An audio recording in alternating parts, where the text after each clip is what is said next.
Condo transactions are different, and your agreement of purchase and sale needs to reflect that.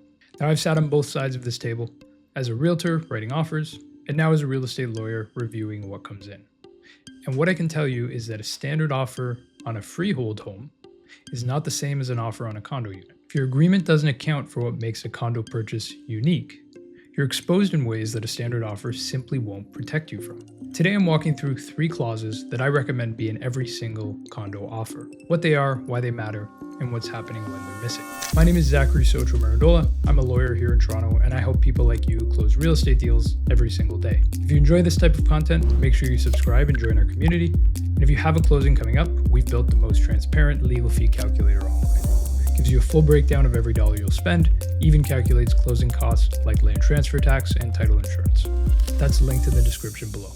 So let's get into it. When you buy a freehold home, you're buying a property. When you buy a condo, you're buying a unit inside a corporation. And that distinction matters a lot. Now, the condominium corporation has its own declaration, its own bylaws, its own rules. It has its own finances, it can levy costs against unit owners, it can restrict what you do inside your own unit. And everything that happened in that unit before you bought it, any renovations or alterations or decisions by the previous owner, they can follow you through closing if your agreement doesn't address it.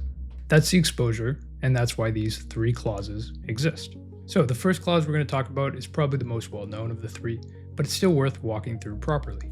Because a lot of buyers, even some realtors, treat it as a formality, and it's not just simply a formality. A status certificate is a snapshot of the condominium corporation's financial and legal health. It tells you whether the reserve fund is adequately funded, it tells you whether there's any pending litigation involving the corporation, and it shows you the current budget, the common expenses, and any arrears on the unit. It also includes the declaration, the bylaw, and the rules that every owner in the building is bound by. This is a document that tells you what you're actually buying into. So the clause we recommend is a condition making the agreement conditional upon a lawyer reviewing and approving the status certificate. Not just receiving it, but reviewing and approving it. The most common timeline for this condition is 3 days from the receipt of the condo documents. And that's going to look something like this. So this is a common status certificate review condition.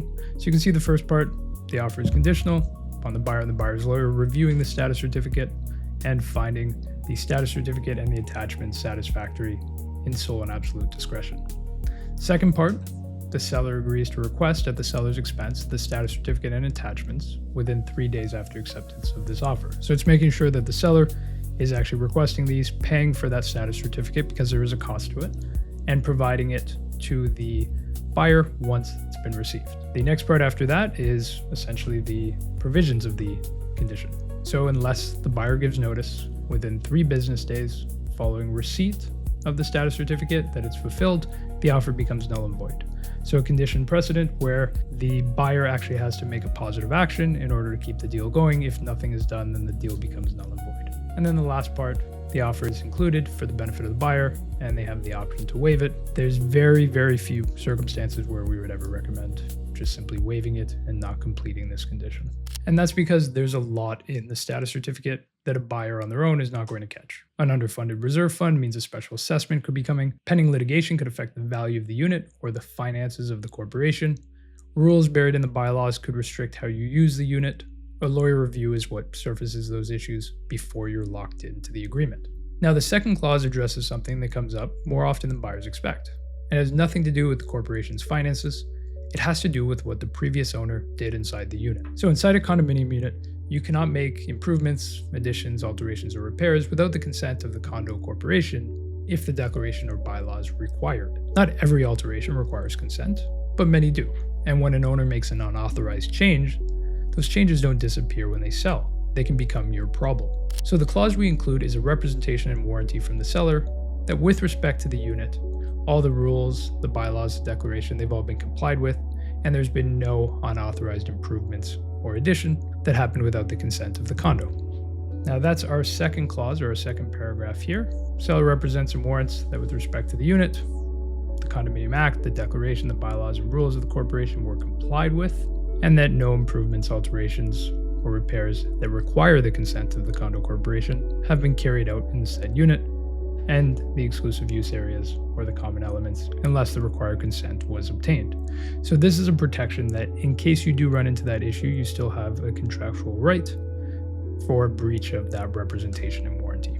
So what this does is shift the legal risk back to the seller where it belongs. If they made an unauthorized alteration and didn't disclose it and it surfaces after closing, you now have a contractual representation you can rely on. Without this clause, you're buying whatever the previous owner left behind, and you may have no recourse. Now, the third clause deals with surprises buyers face in a condo transaction, and that is the special assessment. Now, a special assessment is a cost levied by the condo corporation against all unit owners when the reserve fund doesn't have enough money to cover a major repair or an unexpected expense. So that could be like a roof replacement, parking structure repairs, elevator modernization. These are the kinds of projects that often trigger these special assessments, and they can be significant. So the risk window for a buyer is the period when the agreement is signed and then when closing happens. So there's a time period in there where you're locked into a firm agreement, but closing hasn't happened yet. So a special assessment could be issued pending or contemplated during that window. And if your agreement doesn't address it, you could be the one responsible for it. So the clause we include does two things. First, it's a representation from the seller that as of the date of the agreement, so when everything was signed, there are no special assessments that were issued, pending, or contemplated with respect to the unit and the condo corporation. Secondly, it's a warranty that if any special assessment is levied after the agreement is signed but prior to closing, the seller will be responsible for the costs associated with it. So that's the price protection for the buyer. And that's going to look something like this. You can see our third paragraph here. Seller hereby represents and warrants that to the best of their knowledge and belief, there's no special assessments issued, pending, contemplated, or required for the subject property.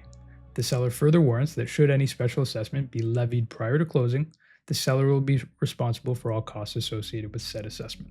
So, and we include that because a special assessment that gets announced the week before closing is not a risk that the buyer should normally be absorbing. The agreement contemplated the information available at the time of the status certificate review and when the offer went firm. The clause creates certainty from that moment the agreement is signed, so you as the buyer know whatever comes up between now and closing is not coming out of your pocket.